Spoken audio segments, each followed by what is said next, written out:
കർത്താവിൽ പ്രിയരെ, ദൈവവചനം ധ്യാനിക്കുവാൻ താങ്കളെ സ്വാഗതം ചെയ്യുന്നു. കർത്താവ് യേശു ക്രിസ്തുവിൻ്റെ മഹത്വ പ്രത്യക്ഷതയ്ക്ക് ശേഷം ഈ ഭൂമിയിൽ ആരെങ്കിലും അവശേഷിക്കുമോ? ഇതാണ് നമ്മുടെ ചിന്താവിഷയം. യേശു ക്രിസ്തുവിൻ്റെ രണ്ടാം വരവിൽ വിശുദ്ധന്മാരെ കൂട്ടിക്കൊണ്ട് കർത്താവ് സ്വർഗത്തിലേക്ക് പോകും. ഒരു കൂട്ടം ആളുകൾ, മരിച്ച വിശുദ്ധന്മാർ, അവർ ഉയർത്തെഴുന്നേൽക്കുകയും ജീവിച്ചിരിക്കുന്ന വിശുദ്ധന്മാർ രൂപാന്തരം പ്രാപിക്കുകയും ചെയ്യുന്നു. ഈ രണ്ടു കൂട്ടം ആളുകളെയും ഒരുമിച്ച് കർത്താവ് കൂട്ടിക്കൊണ്ടു പോകുന്നു. അതിനുശേഷം ഈ ഭൂമിയിൽ ആരെങ്കിലും അവശേഷിക്കുമോ? 1 തെസ്സലോനിക്കർ 4:16 കർത്താവ് താൻ ഗംഭീരനാദത്തോടും പ്രധാന ദൂതൻ്റെ ശബ്ദത്തോടും ദൈവത്തിൻ്റെ കാഹളത്തോടും കൂടെ സ്വർഗത്തിൽ നിന്ന് ഇറങ്ങി വരികയും ക്രിസ്തുവിൽ മരിച്ചവർ മുൻപേ ഉയർത്തെഴുന്നേൽക്കുകയും ചെയ്യും. 17 പിന്നെ ജീവനോടെ ശേഷിക്കുന്ന നാം അവരോടൊരുമിച്ച് ആകാശത്തിൽ കർത്താവിനെതിരേൽപ്പാൻ മേഘങ്ങളിൽ എടുക്കപ്പെടും.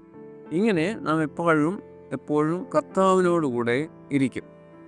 മത്തായി സുവിശേഷം 11:39 കർത്താവ് പറഞ്ഞതിങ്ങനെയാണ്: കൊയ്ത്ത് ലോകാവസാനം, കൊയ്യുന്നവർ ദൂതന്മാർ. എന്ന് പറഞ്ഞാൽ കൊയ്ത്ത് നടക്കുമ്പോൾ ഈ ലോകം അവസാനിക്കും എന്നാണ്.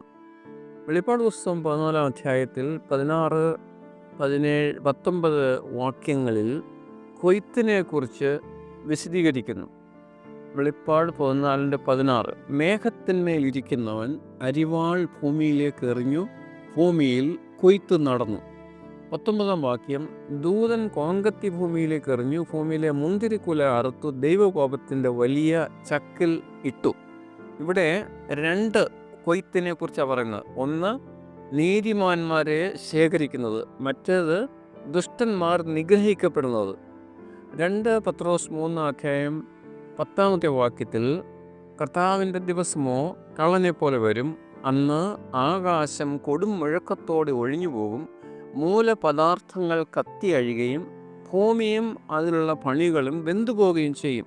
വളരെ കൃത്യമായിട്ടുള്ള ഒരു വർണ്ണനയാണ് കർത്താവ് യേശു ക്രിസ്തുവിൻ്റെ വരവിൽ സംഭവിക്കുന്നതായ കാര്യങ്ങളാണ് ഇവിടെ. കർത്താവിൻ്റെ ദിവസമോ കള്ളനെ പോലെ വരും. അന്ന് ആകാശം കൊടുമുഴക്കത്തോടെ ഒഴിഞ്ഞു പോകും, മൂലപദാർത്ഥങ്ങൾ കത്തി അഴിയുകയും ഭൂമിയും അതിലുള്ള പണികളും വെന്തുപോകുകയും ചെയ്യും.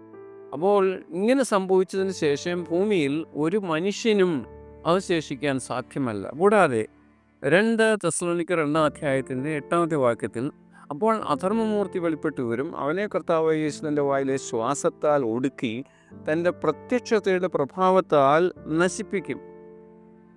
കൂടാതെ വെളിപ്പാട് പുസ്തകം 19:21 ഇങ്ങനെ വായിക്കുന്നു: ശേഷിച്ചവരെ, എന്ന് പറഞ്ഞാൽ കർത്താവിൻ്റെ വരവിൽ എടുക്കപ്പെടുന്നവർ ഒഴിച്ച് ബാക്കി ഈ ഭൂമിയിൽ ജീവനോട് ശേഷിക്കുന്ന ദുഷ്ടന്മാരെ കുറിച്ചാണ്. ശേഷിച്ചവരെ കുതിരപ്പുറത്തിരിക്കുന്നവൻ്റെ വായിൽ നിന്ന് പുറപ്പെടുന്ന വാൾ കൊണ്ട് കൊന്നു, അവരുടെ മാംസം തിന്ന് സകല പക്ഷികൾക്കും തൃപ്തി വന്നു. കർത്താവിൻ്റെ വരവിൽ വിശുദ്ധന്മാർ ഉയർത്തെഴുന്നേൽക്കപ്പെടുന്നു. ജീവിച്ചിരിക്കുന്ന വിശുദ്ധന്മാർ രൂപാന്തരം പ്രാപിക്കുന്നു. വിശുദ്ധന്മാരോടൊപ്പം ആകാശ മേഘങ്ങളിൽ കർത്താവിനെ എതിരേൽക്കാൻ എടുക്കപ്പെടുന്നു. ദുഷ്ടമനുഷ്യർ, മരിച്ചവർ കർത്താവിൻ്റെ രണ്ടാം വരവിലെ ഒന്നാം പുനരുത്ഥാനത്തിൽ അവർക്ക് പങ്കില്ല. അപ്പോൾ അവർ കല്ലറകളിൽ തന്നെ അവശേഷിക്കുന്നു. ജീവിച്ചിരിക്കുന്ന ദുഷ്ടന്മാർ കർത്താവിൻ്റെ മഹത്വ പ്രത്യക്ഷതയുടെ പ്രഭാവത്തിൽ അവർ നിഗ്രഹിക്കപ്പെടുന്നു.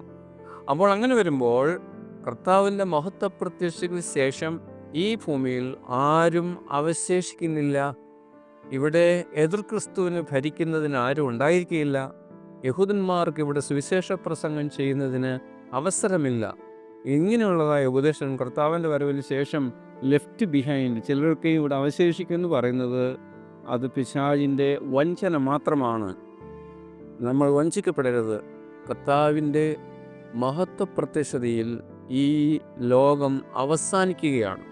അതിനുശേഷം ഈ ഭൂമിയിൽ 1000 ആണ്ട് പിശാചും അവൻ്റെ ദൂതന്മാരും മാത്രം നിർജ്ജന പ്രദേശത്ത് അവശേഷിക്കുന്നതായിരിക്കും.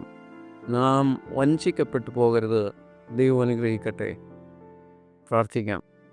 സ്വർഗ്ഗസ്ഥ പിതാവേ, ദൈവത്തിൻ്റെ വചനം മനസ്സിലാക്കുവാൻ പരിശുദ്ധാത്മാവ് ഞങ്ങൾക്ക് സഹായിക്കണമേ. ലോകത്തിൻ്റെ അനേക ഉപദേശ വഞ്ചനകളിൽ പെടാതിരിപ്പാൻ അടിയങ്ങളെ അനുഗ്രഹിക്കണമേ. വെളിച്ചത്തിൻ്റെ മക്കളായി ജീവിപ്പാൻ അവിടുന്ന് അടിയങ്ങളെ സഹായിക്കണമേ. യേശുവിൻ നാമത്തിൽ അപേക്ഷിക്കുന്നു. ആമേൻ.